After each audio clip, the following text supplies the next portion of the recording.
સ્વામિનારાયણ સંપ્રદાયમાં કોઈ પણ શિખર બંધ કે હરિમંદિર હોય, પગથિયું ચડો એટલે હનુમાનજી અને ગણપતિ દાદાનું દર્શન થાય છે. અને આ બે દાદા એટલા માથા ભારે છે, વિશ્વની કોઈ પણ શક્તિ આવે તો ભાંગી નાખે.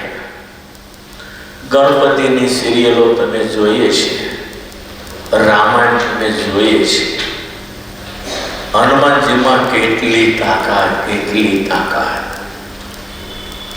આખા બ્રહ્માંડને 14 લોકનો આ બ્રહ્માંડ જો ભાંગી નાખવું હોય ને તો ગદાનો ઉપયોગ ન કરો. એક પાટો મારે તો બ્રહ્માંડ ભાંગી નાખે, આટલી તાકાત હનુમાનજી.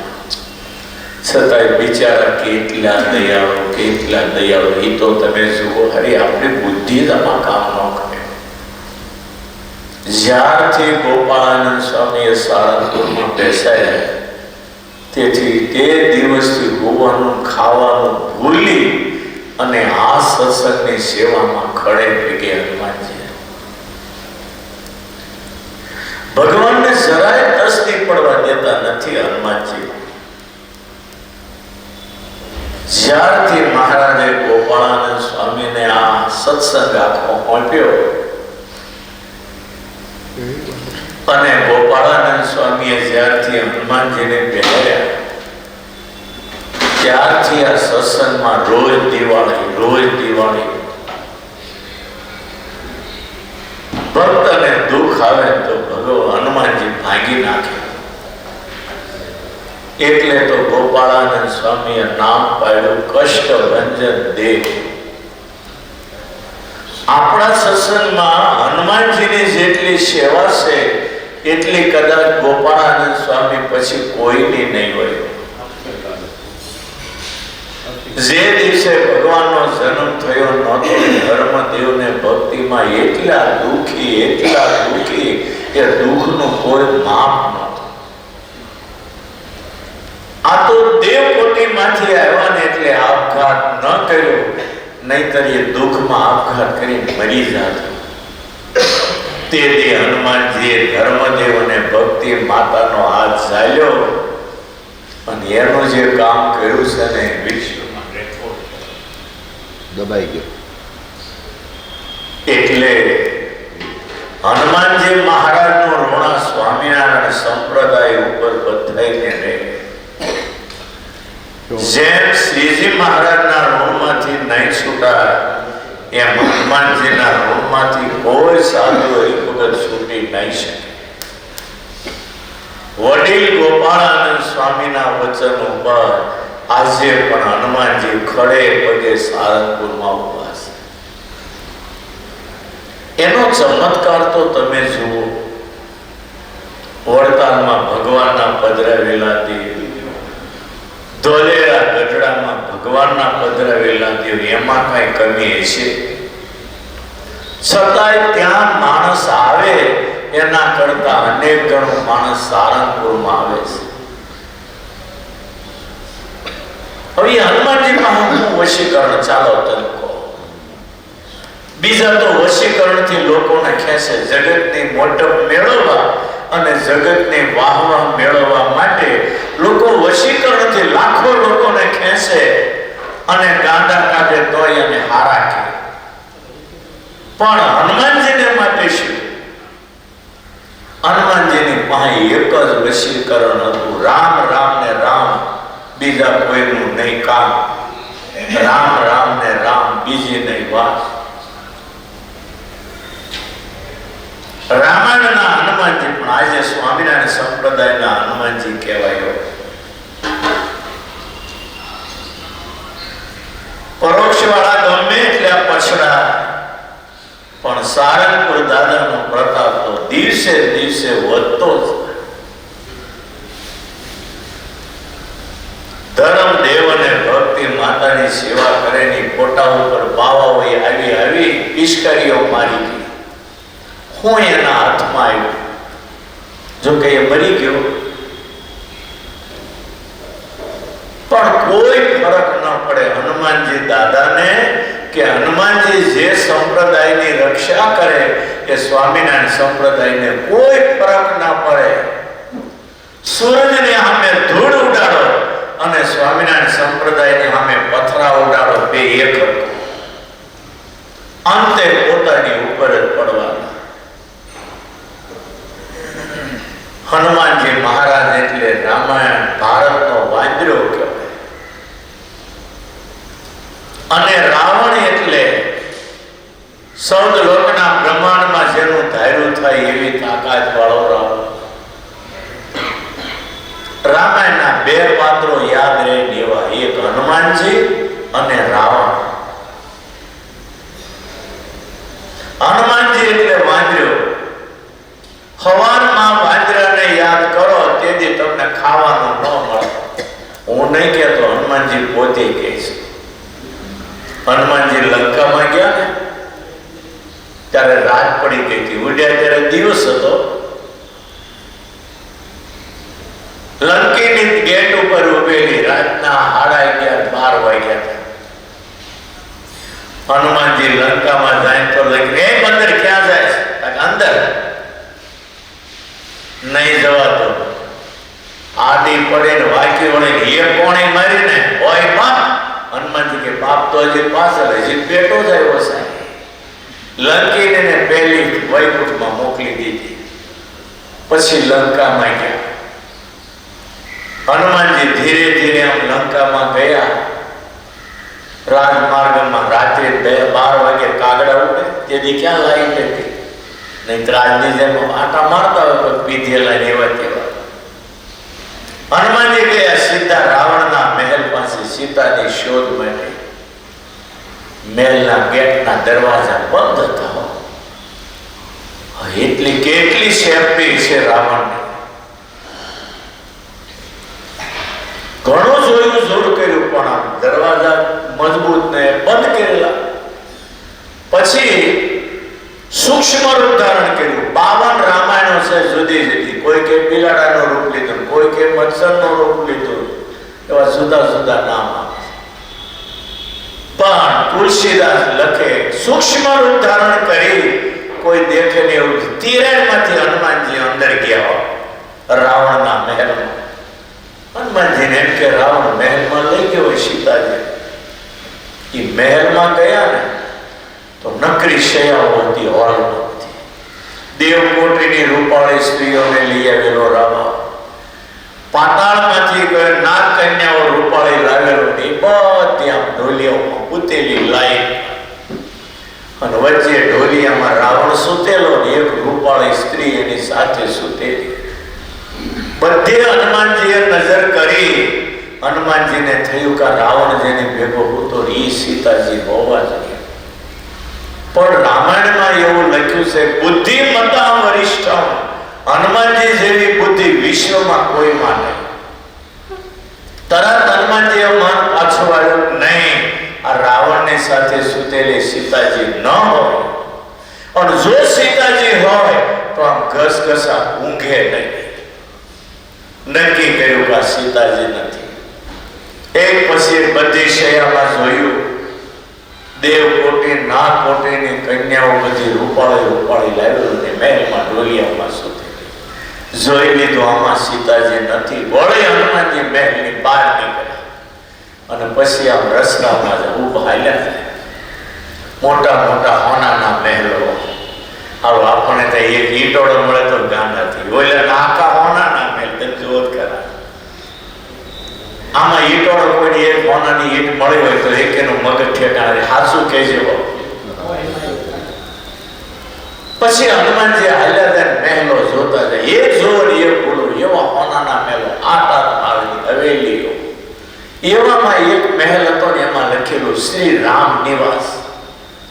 હનુમાનજી ચોંકી ગયા. ઓ, આ રાક્ષસ ભૂમિમાં રામ નિવાસ કોણ? આમાં વળી રામનો ભગત કોણ? ખખડાયો તો મજબૂત દરવાજા લોક કરેલા. પછી હનુમાનજી બોલવા માંડ્યા, રામ રામ રામ રામ રામ રામ. હનુમાનજી બોલવા માંડ્યા. ત્યાં અંદર મહેલમાં વિભીષણ જાગી ગયા.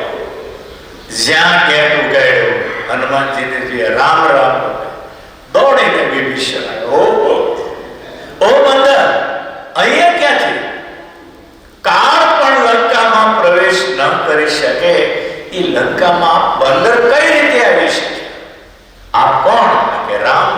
રામદૂત હે કાળ પણ લંકામાં ન પ્રવેશ કરી શકે.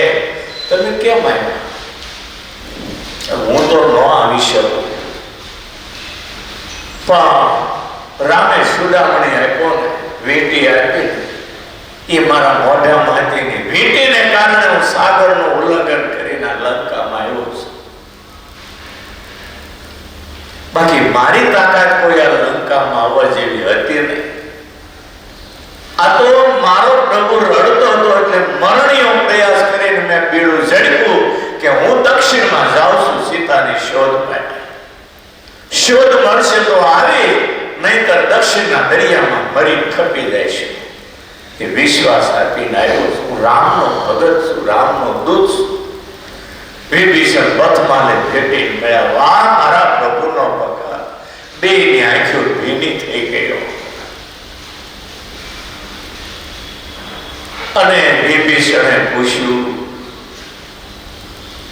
કે આટલા બધા સાગરનું ઉલ્લંઘન કર્યું. આ રામનો પ્રતાપ, મારામાં કાંઈ નહીં. હું આવી ન શકું અને મારું કોઈ નામ લે તો હવાર ખાવાનું એમ ન. પ્રાતલે જો નામ મારા તાહે દિન દેહી ન મિલે આરા. તાહે દિન દેહી ન મિલે આરા. હે વિભીષણજી, હું તો વાંદર જાતિમાં જન્મ્યો, પણ અહીંયા જે આવી શક્યો એ મારા રામનો પ્રતાપ છે.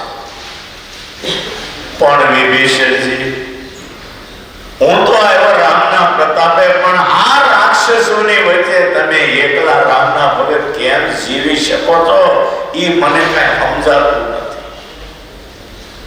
ત્યારે વિભીષણ કે તમારી જેવી મારી દિશા જે મેં દર્શન હો માહી જીપ બિચારી. જીમે દર્શન હો માહી જીભ બિચારી. બિચારી જીભ જેમ 32 દાંતની વચ્ચે રહે ને, એમ હું આ લંકામાં રાક્ષસોની વચ્ચે રહું છું. સોના પવન સુતરે ને હમારી જીમે દર્શન હો માહી જીભ બિચારી. હે હનુમાનજી, 32 દાંત વચ્ચે જીભ રહીને એમ હું આ રાક્ષસોની વચ્ચે રહું છું. આ હનુમાનજી મહારાજ આટલા સાગરનું ઉલ્લંઘન કર્યું તો એમ કહેશે આ રામનો પ્રતાપ. આપણે થોડું કઈ કરીએ ને આપણે કર્યું. ઓકે, એ ભલે કરોડપતિ તો હું સુરત લાવ્યો હતો, પણ તને કોણ લાવ્યું તું એ હારો વિચાર ન કર્યો પાછો. ગમે એમ તો આપણે માયાના જીવ, ગાંડ પણ આપણને વળગ્યું છે ને એવું કદાચ બીજાને નહીં વળગ્યું હોય. કરતા હરતા જેથી મહારાજ મનાશે ને તેથી દુઃખ માત્ર ઉડી જવાની ચોક્કસ વાત છે. હનુમાનજી મહારાજની કેટલી સેવા, કેટલી સેવા. જ્યારે જ્યારે રામજી રડ્યા છે ત્યારે હનુમાનજીએ ખભો પકડી રામને છાના રાખ્યા છે. એક વખત નહીં, અનેક વખત. સીતાનું હરણ થયું તેથી તો એ હતા નહીં ત્યાં 65, નહીતર તેથી રામાયણ જ ન થવા દેતા. 65 માંથી ઉડી રાવણને મારી સીતાજીને કુટિયામાં પાછા આપત 65 માં લેવા તમારા સીતાજી. રામાયણ જ ન લખા. હા તો હનુમાનજીનો પ્રૌઢ પ્રતાપ. એના ભાગ્યમાં રામની સેવા લખી હશે ને એટલે આ બધી રામાયણ બની છે. આખી રામાયણ બનવાની પાછળ હનુમાનજીના ભાગ્યમાં રામની સેવા લખાણી એટલી. હનુમાનજીના કપાળમાં જો રામની સેવા ન લખાણી હોય તો આ જગતમાં રામાયણ હોત જ નહીં. હનુમાનજી હનુમાનજી દેવ છે ને બહુ દયાળુ દેવ છે. નહીતર ભૂતડા કોને વળગે તમે નક્કી કરો છો. નાલાયક ને માર ખાય એવા લફંગા ખોટા હોય એને ભૂત વળગે ને તો એને સારંગપુર લઈ જાય. એક ભૂતરું વધારે મૂકવાનું હોય કે કાઢવાનું હોય તમે નક્કી કરો. હાલો લ્યો. પણ ગોપાળાનંદ સ્વામી હનુમાનજીને કહ્યું ગમે એવો ગુનેગાર હોય, ગમે એવો પાપી હોય, ગમે એવો જીવ હોય, તમારી આગળ આવીને બેસે એના ખોળિયામાં જે હોય તમારે કાઢવાનું. પછી પાપી પુણ્યશાળી એ તમારે જોવાનું નહીં. આપણે તો અક્ષર પુરુષોત્તમ વાળા ખોટા કહીએ પણ એનો એક હરિભગત અડાજણમાં રહે મારી અરે થોડું એના કઈ દીકરાને દીકરા 20 વર્ષ થઈ ગયા વાત કરું છું. નામે ભૂલી ગયો. દાદો વિદેશનો બહુ સારો હતો દાદો. અને દીકરાને દીકરીને કાંઈક વળગેલું મને નીતિને બહુ કીધું. હું અહીંથી લઈ ગયો તો સારંગપુર હારી ગયો. પણ જ્યાં પહોંચે તો દોડીને એના મંદિર નવી ગયો ઉતારેલી કે આને આરા ના ક્યાં ભૂત વળી ગયું છે. પણ એનો પુત્ર હનુમાનજીએ કાઢ્યો. ત્યાં દોડી ગઈ સામે મંદિરમાં. આ મંદિરમાં હનુમાનજીનું કામ છે ને જગતના જીવના ગુના અમુ જોતા જ નથી. અને હનુમાનજીને ખબર છે કળિયુગના જીવ કાળો કરવાના. હા તો એના કર્મનો જવું ને તો જ એનું ભલું કરી શકું, બાકી કરી ન શકે. આપણને એમ થાય આનું પુત્રું ન કઢાય પણ હનુમાનજી કાઢે.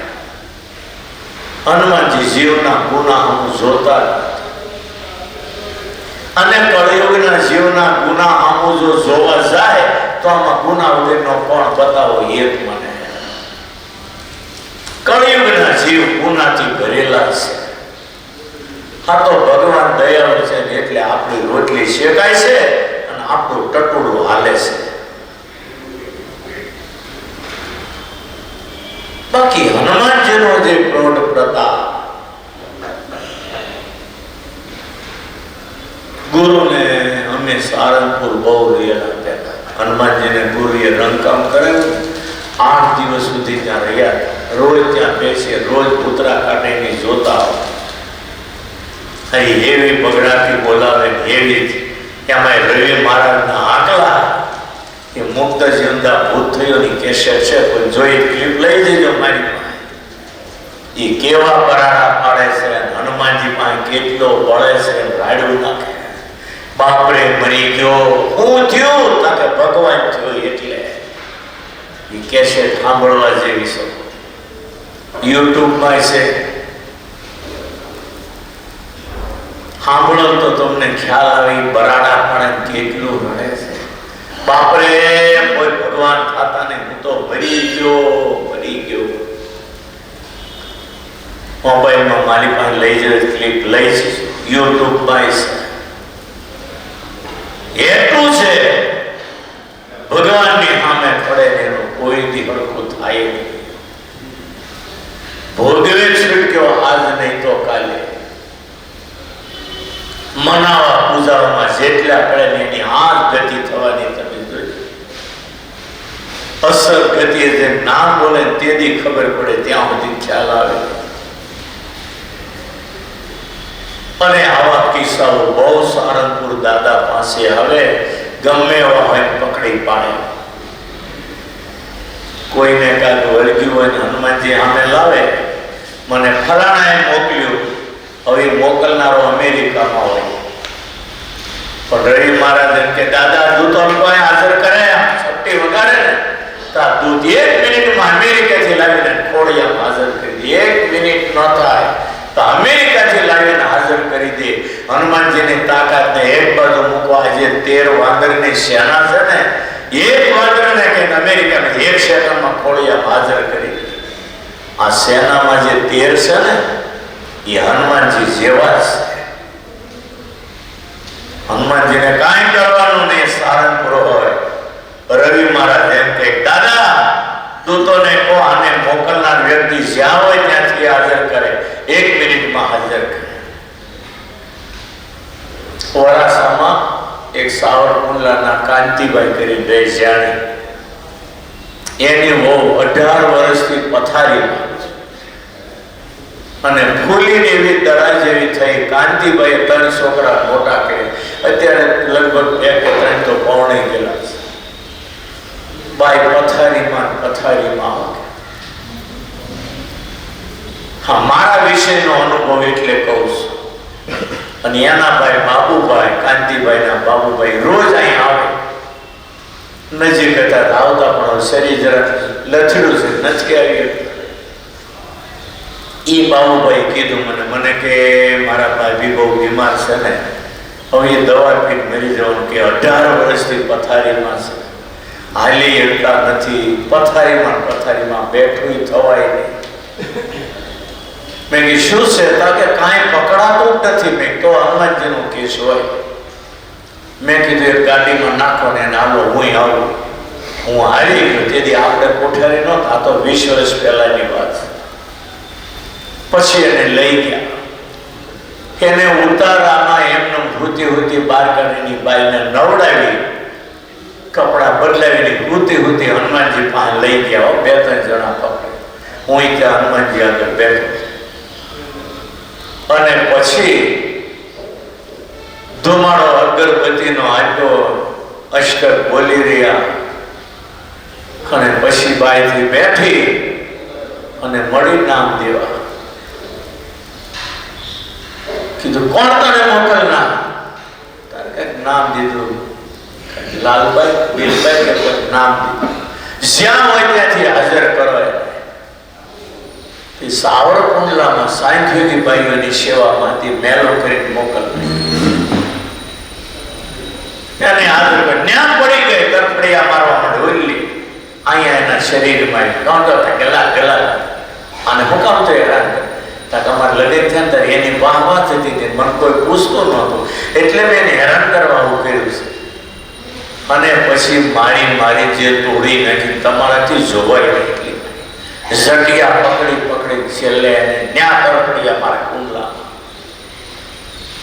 અને એવું જામ્યું ને વાત કરો માં કાઢ્યું. એને જે આવ્યું હતું બેયને કાઢ્યું. બાઈ પછી બેઠી થઈ અને આખું શરીર જકડાયું. 2 હાથ પકડી મંદિરની બહાર લાવ્યા. પગથિયે ઘડીક વાર બેઠી એટલે બધી તમર ઉતરી ગઈ.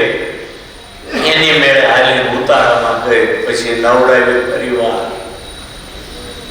અને પછી હરગ્યું. પછી મેં કીધું આ નામ દીધું કોણ? બાપભાઈને. તાકે ઈ તારો મનસુખભાઈને. હા, હું કે મનસુખભાઈ હાથ સંભાળો, મારો સેવો. અને મેં કીધું ને તમારે હા નામ દો તો મારે આવું થોડું આવું મારે બગડી ગયો. એ મનસુખભાઈ નહીં, ઓલું શું કહેવાય આપણે, મને સારું ભૂલાવા માંડ્યું. આઠસર નહીં, આઠસરના મનસુખભાઈ કહેવાય. ઊંચા આવે છે. એને આપણને સ્ટીલના જે ડબ્બા છે ને લોડ ભરવાની, બધા ડબ્બા એને લાવી દીધેલા ઘણા. પછી મારે એને બગડ્યું. ઘણા ટાઈમ સુધી ન આવ્યા. જોકે હવે પાછા 3 વર્ષથી પાછા આવવા મળ્યા. દાદા કહે છે મને જશે. અને હવે યજમાની થાય છે. કાલે કીધું તો 11,000 ને યજમાની થઈ ગયા 5,000. હવે પાછા બોલવા મળ્યા મને. પેલા બહુ મારે વધારે બગડી દીધું. પછી હવે આપણી વાત નહીં યાદ કરવાની, પણ આ ઘટના હાસી. પછી ભાઈ પૂર્ણા કુંભારિયાથી હાલીને દર્શન કરવા આવે. 18 વર્ષ પથારીમાં ઉતી રહી. પછી પાછો 6 મહિને કે પાછી થોડીક અસર થઈ. ફરી વાર સારંગપુર જઈએ. અત્યારે હારું 15 વર્ષ થયા. ઠેર પૂર્ણા કુંભારિયા હાલીની બાઈ કુંભેરની આવતી અને હજી જીવે છે. તમારે મળવું હોય તો એડ્રેસ આપીને મળીને બધો ઇતિહાસ પૂછી લો. તમને શું થયું હતું, કેમ નીકળ્યું, એ બધું દાદાનો પ્રતાપ કહેશે. તમને આવા તો કેટલાય કિસ્સા બની ગયા. આપણે જીતું 48 એની વહુ નવા પરણેલા એટલું વર્ગેલું નીપાઈ જીવે એમ જ નહોતી. મારી પાસે જીતું રેડ્યો કે સ્વામી શું કરવું? મેં કીધું હાલો સારા કાઢ્યું, નીકળી ગયું. આજની ઘડી કાલનો દી આજે હાવ હાનાની લગડી જેવી પાય છે. પરોક્ષમાં તો રોજ કિસ્સાઓ બને છે. આ તો મારી આંખ આગળના કિસ્સા.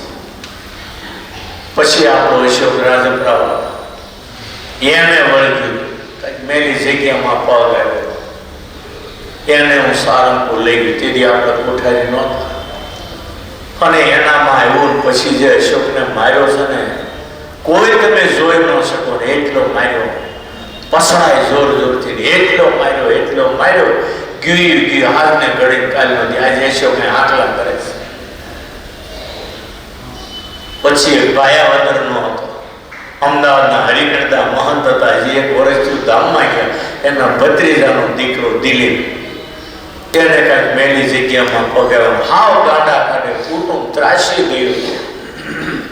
એને લઈને હું સારંગપુર ગયો હતો. ત્યાં 15 વર્ષ પહેલાની વાત હતી.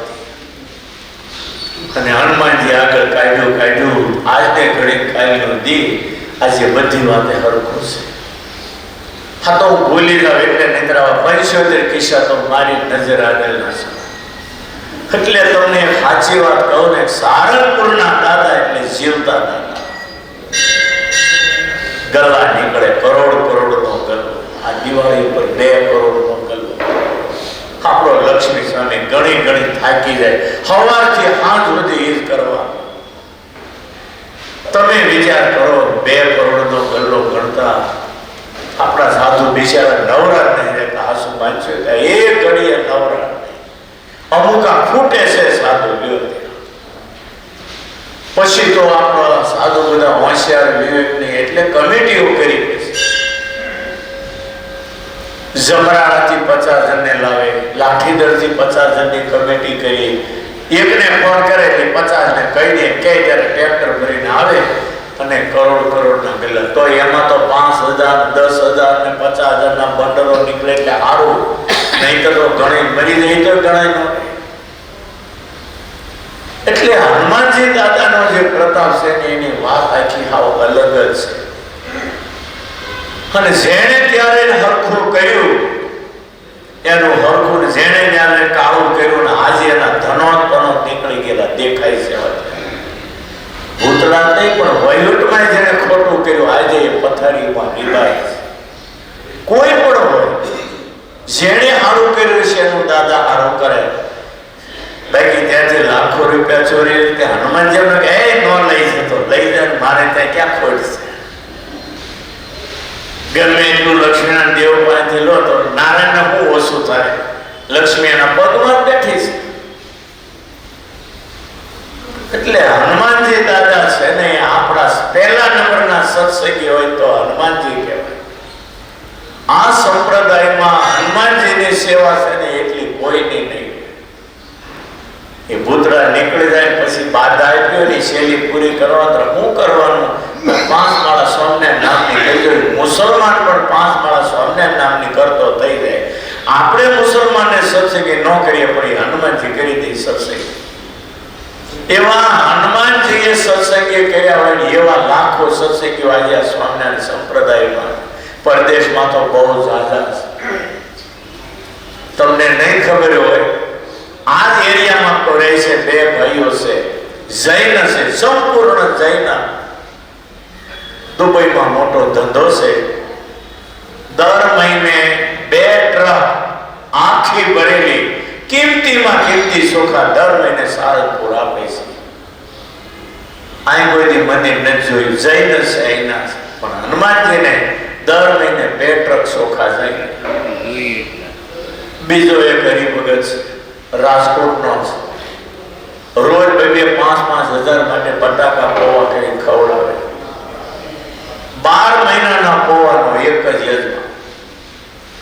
પૌવા થઈ રહે એટલે રાજકોટ ફોન કરે એટલે તરત બોટાદ ફોન કરે, ટેમ્પો પૌવાનો ભરાઈને આવી. અમુક માણસો તો દર મહિને 100 ડબ્બા તેલ આપે, કોઈ 50 ડબ્બા તેલ આપે, કોઈ 25 ડબ્બા તેલ આપે. આપણા સાધુ વહીવટ કરવા ગયા ત્યારથી તમે કાયા પલટ જોવો. દેવનું કામ થાય છે એટલે આપણે માણસોની ખેંચ એટલે અગવડ ભોગવી લઈએ છીએ. દેવનું કામ થાય છે. અહીંયા મારે સાધુની ખેંચ ન્યાય ખેંચ છે, માગેલા સાધુથી કામ લેવા. પણ ભગવાન અને ગુરુ અથાણાવાળા સ્વામીના આશીર્વાદ એટલે સંપ્રદાયમાં આવો જસ આપણને બેઠા બેઠા મળે છે. બાકી ગુરુના આશીર્વાદ છે બીજી કોઈ વસ્તુ નથી. ઋષિકેશમાં આપણો સુનિલ ભગત, એકલો સુનિલ ભગત 12 માણસનું કામ કરે છે. હા, દિવાળી ઉપર 2,500 માણસનું રસોડું, ઉતારા ખીસો ખીચ ભરાઈ ગયેલા, 500-700 માણસ હસવાય એટલા ઉતારા અને 2,000 માણસો ત્યાં હોય. આપણા આશ્રમમાં જોવો તેથી કેવી ગીર્દી હોય, કીડિયા હોય એટલું માણસ એ બધાને સુનિલ ભગત એકલો પહોંચી વળે. તમે જઈને જુઓ તો તમને ખબર પડે કેટલું માણસ. એક માણસ ક્યાંથી ભૂખ્યો ન જાય. રસોઈ બની હોય 100 માણસ આવ્યા તો એ વધારે તો તરત રસોઈ બની જાય, પણ એક માણસ ત્યાંથી પાછો ન જાય. સવારે નાસ્તો 1000 માણસનો, બપોરે જમવાનું, એવું ઉનાળાનું વેકેશન અને દિવાળીના વેકેશનમાં તો ભરભરાની ધીરજ તૂટી જાય એટલો ભીડો હોય, પણ એક વ્યક્તિ ત્યાંથી ભૂખ્યો ન થાય. અત્યારે આપણા આશ્રમમાં 350 ભિખારીઓ બપોરે આવે જમવા અને 350 ભિખારીઓ સાંજે આવે. તમારે સગી આંખે જોવું હોય ને તો સવારમાં 10 વાગે અને સાંજે 5 વાગે આપણા આશ્રમમાં જવું. એ 350 ભિખારીઓ જેની ઉપર કપડું પણ હરખું ન હોય એવા ભિખારીઓ હોય. 3 જણનું એકલા જમે, રોટલીની આખી થકી આપી દેવું. આખું ઋષિકેશ સ્તબ્ધ થઈ ગયું છે. એવું કામ સુનિલ ભગતનું છે. એકલા છે પણ એનું મગજ એવું કામ કરે. 12 માણસનું કામ એકલા. વડતાલના લક્ષ્મીનારાયણ દેવ અને ગુરુ અથાણાવાળા સ્વામીનો આશીર્વાદ જેને કારણે આપણું આ બધું ગાડું હાલે છે. એમાં પછી આપણે કહીએ હું કાંઈક શું મારે લીધે એટલે સમજવું ગયા ઘોડો ચોપડ સાહેબ. આપણાથી એક હળીના 2 ટકડા ન થાય. આપણે તો કઠપૂતળા છીએ. ભગવાન જેટલું નચાવે એટલું નાચવાનું, ભગવાન જેટલું કરાવે એટલું કરવાનું. બાકી કાલે કરી જવાના અને લોકો કહે છે રામ બોલો ભાઈ રામ, ગામ રહી ગયો લઈ જાઓ આમ. જય સ્વામિનારાયણ. માટે ભગવાનનો ક્રોધ પ્રતાપ એમ હનુમાનજીનો આટલો ક્રોધ પ્રતાપ પણ કોઈ દી હનુમાનજી એમ ન કહ્યું મેં આમ કર્યું. જે કાંઈ બને એ મારા ગામનો પ્રતાપ છે. એમ આપણામાં હનુમાનજીનું જીવન જોઈને એટલું શીખવાનું કે આપણને એવું ન થઈ જાય હું કાંઈક શું મેં આ કર્યું. જે થાય છે ભગવાનની ઈચ્છા અને જે થાય છે એની ભગવાન કરાવે એટલે થાય. બાકી આપણે કઠપૂતળા, આપણાથી એક હળીના 2 ટુકડા ન થાય. ભગવાનને કરતા હરતા માની જીવવું એના જેવી મોટી ભક્તિ એકે નથી. માટે ભગવાનને કરતા હરતા સમજી અને ભગવાનનું ભજન કરવું. પછી જોઈ લો જિંદગી જીવવાની કેવી મજા આવે છે. સહજાનંદ સ્વામી મહારાજ.